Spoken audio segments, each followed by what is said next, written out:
What is sisterhood? A feeling, a sense of duty, a shared history.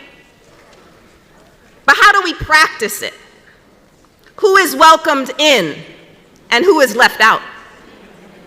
What makes us a good sister?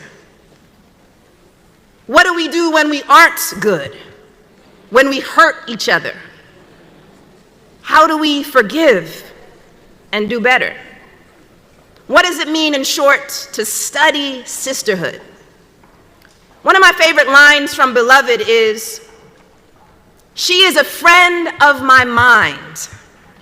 She gather me, man, the pieces I am. She gather me and give them back to me in all the right order," wrote Morrison. When we look closely at the lives of many of our luminaries, Tony Cade, Audre Lorde, June Jordan, Alice Walker, Bell Hooks, Toni Morrison, and more, we learn that their work was made possible by the bonds of sisterhood.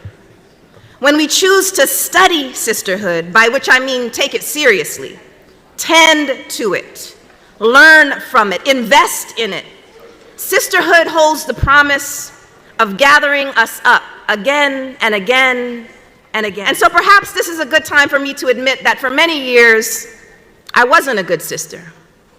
As a young mother in grad school especially, I was so focused on jumping through professional hurdles and hoops and surviving the grueling expectations of academia that sisterhood took a back seat. I wish someone would have reminded me at that time that friendships should never take a back seat. They are the fuel, they are the compass, they are the road of any work worth its salt.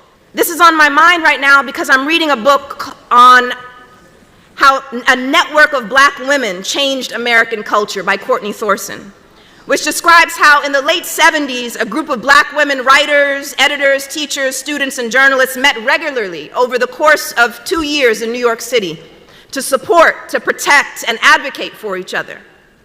Each of the women, some better known than others, is spectacular in their own right. But as Thorson writes, it was the hard, everyday, largely unseen labor that made that spectacular period possible, as they worked to get Black women's writings published, read, reviewed, studied, and taught. Just a few years after this group started gathering, their work flooded the literary landscape. June Jordan's Passion in 1980. Tony Cade Bambara's Salt Eaters, also in 80. Walker's The Color Purple in 82. Shange's Sassafras in 82. Lord's Zami in 1982. Morrison's Tar Baby in 84, among many other works that grew out of the sisterhood. The point is not simply that the sisterhood made them productive and successful, but that the sisterhood gathered the pieces they were and gave them back in all the right order.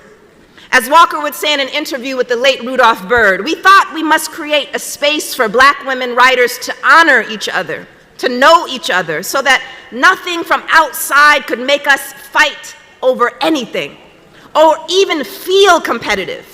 This was the sisterhood's purpose, she said. And although they worked mightily to resist competition and ranking, there were, of course, class and generational differences leading to arguments and conflict. As Septima Clark would say in a very different context, don't ever think that everything went right. It didn't. Many times there were failures, but we had to mull over those failures and work until we could get them ironed out. Same with sisterhood. It's not all roses and incense. Sometimes it's thorns and funk. As you begin your study of sisterhood, I invite you to embrace it all, the sweetness and the bitters.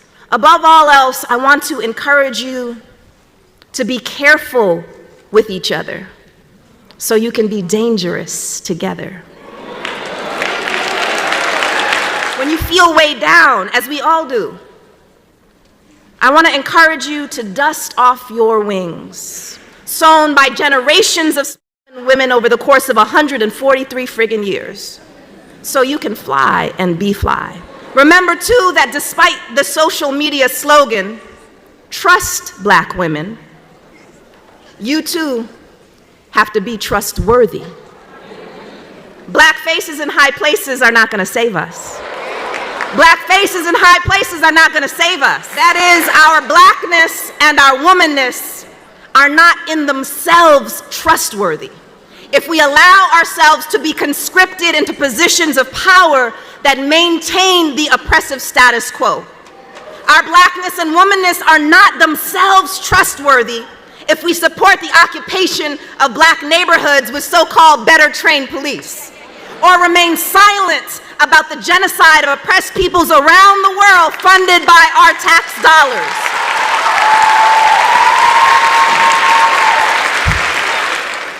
Opening a portal 143 years into the future to the students and faculty and staff who will gather in Sisters Chapel in the year 2167. We are, after all, their ancestors. So then, what kind of sister ancestors are we going to be? Successful and compliant, or purposeful and courageous? That is, we are our descendants' wildest dreams. Each of us has the privilege and responsibility of answering that for ourselves honestly and joyously.